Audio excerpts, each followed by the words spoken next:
target kami diminta satu putaran dan menangnya jangan menang tipis, kira-kira begitu ya, karena mewakili harkat martabat besarnya koalisi.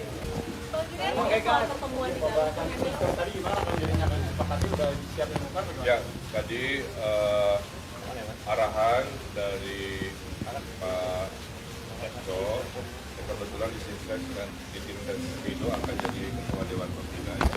Sehingga arahan-arahan taktisnya tadi sudah disampaikan, bagaimana pemenangan target harus menang satu putaran, yang dihitung wilayah-wilayahnya di mana yang akan lebih banyak aktivitas, kemudian intinya semua partai anggota-anggota DPRD-nya harus bergerak ya.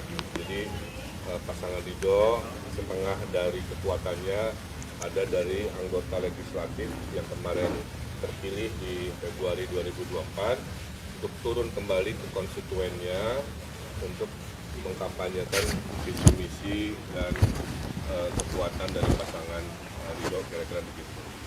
Yang kedua, mendapat salam dari Pak Prabowo kepada pasangan Ridho melalui Pak Dasko untuk menunjukkan bahwa Bapak Presiden terpilih sangat berharap kita bisa memenangkan dengan cara-cara yang baik, dengan politik yang konstruktif, santun, yang gembira, sehingga kualitas dari pemilu di Jakarta bisa menjadi contoh. Kira-kira. Ada berapa orang gimana? Oh, solidaritasnya kan makin baik. Rapat-rapat seperti ini kan mengerucut pada sudah level teknis, Mas, kayak gitu ya. Sudah bukan lagi ngomongin hayu kompak, tapi sudah pembagian tugas, maaf ya. Partai A tugasnya apa di mana, sampai partai nomor sekian diberi tugasnya sama. Jadi tidak ada duplikasi. Misalkan yang satu kampanye melalui tema kesehatan oleh partai A, yang satu kampanye lewat tema pendidikan atau tema keumatan oleh partai nomor sekian. Jadi kayak sepak bola lah, ada posisi di tengah, di belakang, di depan, sehingga tidak ada duplikasi. Total ada berapa orang kan yang tergabung dengan tim ses terus? Ada puluhan, nanti sudah disepakati paling telat lusa, nanti kita laporkan ke media, sudah disetujui oleh Pak Dasko sebagai Ketua Dewan Pembina.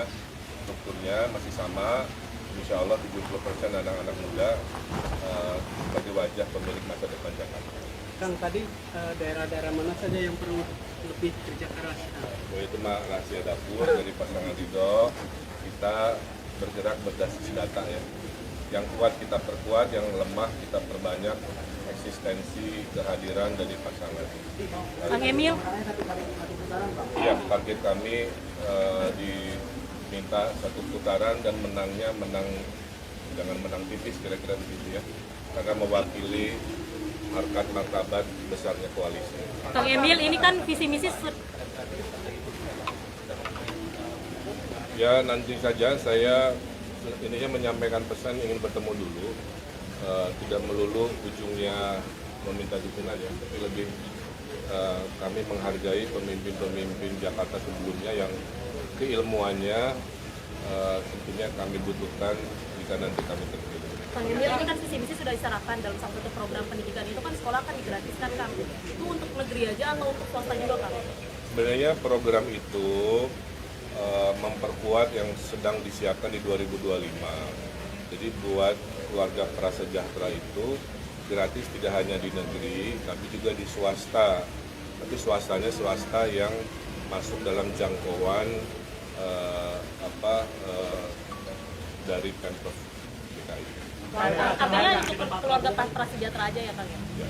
Mereka salah satu tujuan Pak Prabowo kan mengenai tanggul raksasa di Jakarta. Sedangkan beberapa gubernur sampai saat ini belum bisa mengatasi hal tersebut. Bagaimana KRK meyakini Pak Prabowo bisa mengatasi itu, Pak, pembangunannya? Di Jakarta itu kan ada dua kegiatan ya. Kegiatan yang dilakukan oleh Pemprov DKI, anggaran DKI, dan ada kegiatan yang dibiayai oleh pusat. Nah, Giant Sea Wall itu adalah proyek pusat. yang selama ini beberapa gubernur belum bisa karena kan prioritas dari presidennya mungkin berbeda.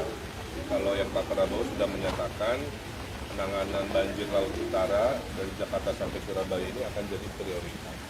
Dan itu akan dimulai tahap satunya tentu di Jakarta di era Pak Prabowo 5 tahun ke depan. Oke, terakhir nih. Kak, ini kan lagi konsolidasi dengan teman-teman dari DPRD, sedangkan dari DPRD kemarin kan baru mengusulkan untuk PJ Gubernur baru, yang semuanya kompak tidak mengusulkan Pak Heru lagi, Pak. Apakah ini merupakan bagian dari untuk pemenangan atau penanganan Pak Heru?